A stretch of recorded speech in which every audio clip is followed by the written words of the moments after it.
Fearless बनना मतलब डर खत्म करना नहीं है, बल्कि डर के बावजूद आगे बढ़ना सीखना है। डार्क साइकोलॉजी का इस्तेमाल यहाँ किसी को नुकसान पहुंचाने के लिए नहीं, बल्कि अपने दिमाग को समझने, लोगों की मानसिक चालों को पहचानने और खुद को मानसिक रूप से मजबूत बनाने के लिए किया जाता है। दुनिया में जो लोग फियरलेस दिखते हैं वो अंदर से डरते नहीं है, ऐसा नहीं है, बल्कि उन्होंने अपने डर को नियंत्रित करना सीख लिया है। डर का सबसे बड़ा कारण होता है खोने का डर, रिजेक्शन का डर, लोगों की राय का डर और असफलता का डर। जब तक ये चार डर आपके दिमाग पर राज करते हैं, तब तक आप कभी फियरलेस नहीं बन सकते। डार्क साइकोलॉजी का पहला नियम है, लोग उतने मजबूत नहीं होते जितना वो दिखाते हैं। हर व्यक्ति अंदर से असुरक्षित होता है। जब आप ये समझ जाते हैं कि सामने वाला भी उतना ही डरता है जितना आप, तब आपके अंदर से डर धीरे धीरे खत्म होने लगता है।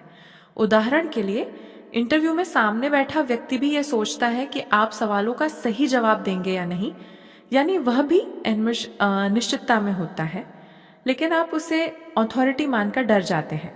डार्क साइकोलॉजी कहती है अथॉरिटी एक इल्यूजन है, सामने वाला भी इंसान है, बस भूमिका अलग है।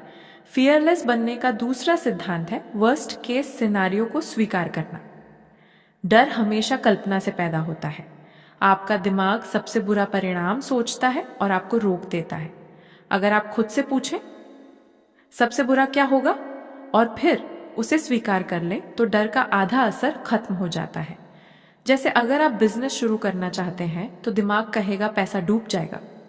आप मान लें कि हाँ, पैसा डूब सकता है, लेकिन मैं सीख जाऊंगा। जैसे ही आप नुकसान स्वीकार करते हैं, डर कमजोर पड़ जाता है।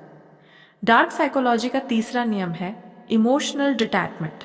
जो व्यक्ति भावनाओं में बहता है वो कभी फियरलेस नहीं बन सकता।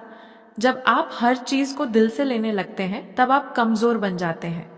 अगर कोई आपको इग्नोर करता है तो आप परेशान हो जाते हैं। अगर कोई क्रिटिसाइज करता है तो आपका कॉन्फिडेंस गिर जाता है।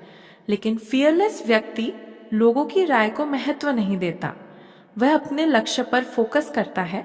इसका मतलब यह नहीं कि वह इनसेंसिटिव है, बल्कि वह अपनी भावनाओं को नियंत्रित करता है। फियरलेस बनने के लिए चौथा सिद्धांत है साइलेंस पावर का उपयोग करना। जो लोग ज्यादा बोलते हैं वो अक्सर ज्यादा डरते हैं। जो व्यक्ति शांत रहता है वह अधिक नियंत्रण में रहता है। जब आप कम बोलते हैं, सामने वाला आपको पढ़ नहीं पाता। यही डार्क साइकोलॉजी की ताकत है। साइलेंस आपको मिस्टीरियस बनाता है और लोग आपसे डरने लगते हैं। फियरलेस व्यक्ति हर स्थिति में शांत रहता है, क्योंकि उसे पता है कि प्रतिक्रिया देना कमजोरी दिखाता है। पांचवा सिद्धांत है रिजेक्शन को हथियार बनाना। ज्यादातर लोग रिजेक्शन से डरते हैं, लेकिन फियरलेस व्यक्ति रिजेक्शन को प्रैक्टिस की तरह लेता है। जितना ज्यादा रिजेक्शन, उतनी ज्यादा मजबूती। अगर आप हर दिन 5 लोगों से बात करने की कोशिश करें तो शुरुआत में डर लगेगा, लेकिन धीरे धीरे दिमाग समझ जाएगा कि रिजेक्शन कोई खतरा नहीं है, यह सिर्फ एक प्रतिक्रिया है। जैसे ही दिमाग को खतरा महसूस होना बंद होता है, डर खत्म हो जाता है। डार्क साइकोलॉजी का अगला सिद्धांत है बॉडी लैंग्वेज का नियंत्रण। आपका शरीर आपके दिमाग को संकेत देता है।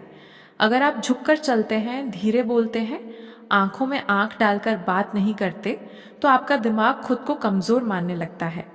फियरलेस व्यक्ति सीधा चलता है, धीरे और स्पष्ट बोलता है और नजरें नहीं झुकाता। इससे सामने वाले को भी सिग्नल मिलता है कि आप कॉन्फिडेंट हैं। यह साइकोलॉजिकल डोमिनेंस कहलाता है। फियरलेस बनने के लिए जरूरी है कि आप अकेले रहना सीखें। जो व्यक्ति अकेलेपन से डरता है वह लोगों पर निर्भर रहता है, और डिपेंडेंसी डर पैदा करती है। अगर आप अकेले रहना सीख जाते हैं तो आपको किसी की अप्रूवल की जरूरत नहीं रहती। अप्रूवल की जरूरत खत्म होते ही डर खत्म हो जाता है। फियरलेस व्यक्ति अपनी कंपनी में कंफर्टेबल होता है। डार्क साइकोलॉजी कहती है अनसर्टेनिटी को एम्ब्रेस करो। डर सर्टेनिटी की चाहत से पैदा होता है। आप चाहते हैं कि सब कुछ सुरक्षित रहे, लेकिन दुनिया अनप्रेडिक्टेबल है। फियरलेस व्यक्ति रिस्क को स्वीकार करता है। वह समझता है कि ग्रोथ हमेशा रिस्क में होती है। कंफर्ट जोन डर को मजबूत करता है और रिस्क डर को कमजोर करता है। हमेशा आपको सेफ रखना चाहता है, इसलिए वह आपको रिस्क लेने से रोकता है। लेकिन ग्रोथ रिस्क में है। फियरलेस व्यक्ति अपने दिमाग को चैलेंज करता है। वह डर के बावजूद कदम उठाता है। हर बार जब आप डर के बावजूद एक्शन लेते हैं, आपका कॉन्फिडेंस बढ़ता है। फियरलेस बनने का मतलब आक्रामक बनना नहीं है, बल्कि अंदर से मजबूत बनना है। जब आप emotional control, silence, detachment, rejection, acceptance, body language और रिस्क टेकिंग सीख लेते हैं, तो आप धीरे धीरे फियरलेस बन जाते हैं। डर कभी पूरी तरह खत्म नहीं होता, लेकिन उसका असर खत्म हो जाता है। और यही असली फियरलेस माइंडसेट है। डर है, लेकिन वह आपको रोक नहीं सकता।